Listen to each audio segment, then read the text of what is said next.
Ahoy everyone and welcome back once again to the channel. Today I'm going to be showing you the second Beaufort watch to appear on my channel. This isn't the second watch that they've made, but I did review a little while ago a couple of compressor divers, and yeah, I really liked those watches. So when they reached out to me and invited me to review their upcoming watch, of course I said yes please. So they have sent me a prototype.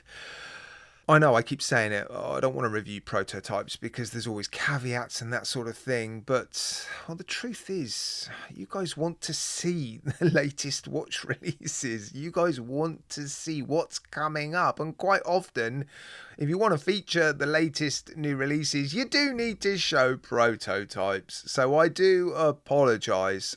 Generally though, prototypes are really nicely made, aren't they? Very rarely will I come across or encounter a prototype that's a real problem and that I just can't show you for whatever reason. I think that may have happened once. Yeah, on the whole, prototypes are made to almost the same standard as full production watches. Occasionally there's the odd caveat that I have to include, but yeah, all in all, I think you do get to see and learn about the watches that are actually going to be produced. So I'm starting to soften to the idea of featuring more prototypes on this channel. I mean, I do seem to already be showing you quite a lot of prototypes, so I might actually stop bleating on about prototypes and just get on with the review. Yeah, let's do that maybe. Now, Beaufort, based in New Zealand. What a fantastic part of the world to be based in. Oh yeah, I know people that moved out there and they love it. A couple of families actually moved out to New Zealand, and yeah, an incredible place to live, and no doubt an incredible place to set up a watch brand. And the watch that I'm going to be showing you in today's video is a GMT. I'm going to say it again. I can't help myself. It's a true GMT. Yeah, a traveller's GMT. We're starting to see now more and more watches, aren't we? Housing the incredible Miyota 9075 for 2 years. We just had the NH34 rammed down our throats, and yeah, a lot of you understandably were like, oh, enough for the GMTs. Well, we're still seeing a lot of GMTs, but we're starting to see more 9075 powered GMTs.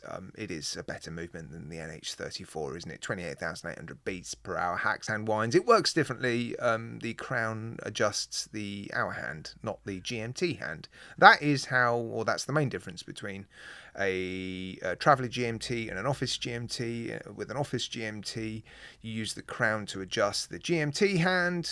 Yeah, with the traveller GMT, you leave the GMT hand in the time zone of where you live, and then you use the hour hand to adjust the date complication, but also when you travel around time zones, yeah, you adjust the hour hand. That's how it works. Not the best explanation you've ever heard, I'm sure, but that's the one I'm running with in today's video. Now, the watch I'm showing you today is available in 4 colours, and there is one colour in particular that I really like. There's not a lot of colour on these watches. In fact, there's no colour on the watch that I've been sent. It's a very monochrome looking watch, isn't it? But that sort of copper coloured one. Oh, I love copper. I love that colour. Always have, always will. It's a sort of orangey colour, but yeah, sort of burnt orange.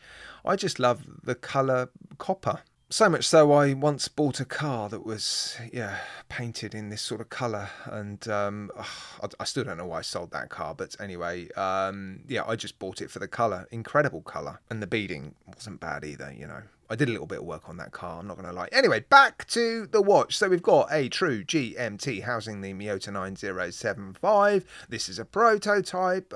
It's now available to pre-order on the website. Well, the release date is the 3rd of October 2024. I'll pop the prices up onto the screen. Now, it's an interesting looking watch, isn't it? You've got that steel bezel on the outside, 2 to 24. Of course, it's a GMT. It is a fixed bezel. The hands are quite small.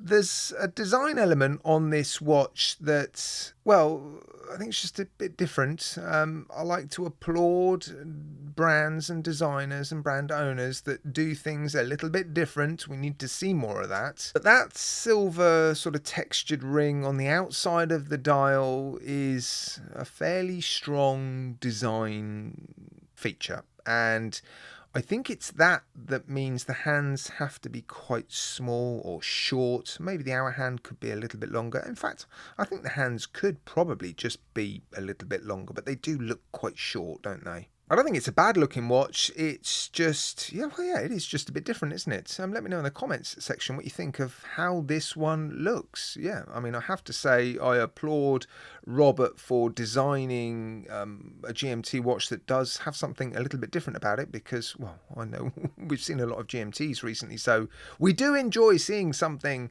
a little bit different. I just want to get some feedback, though, on that sort of silver ring. But when we look at the rest of the watch, yeah, very nicely finished, actually. For a prototype, well, for a full production watch, it is very nicely finished. Yeah, the bracelet's interesting. You've got sort of flat links, flanking curved links. The outer surface of the bracelet is polished. The top surface is brushed. You do have screw pins, solid end links, double-ended quick release spring bars, a nice clasp. The outer shell is absolutely fine. There's a few micro adjustments on it. It's signed, very nicely finished. Milled inner elements, very nicely finished inner elements as well. So yeah, the bracelet and the clasp, very nice. Two pieces of sapphire crystal, which we like to see, don't we? You've got an exhibition case back.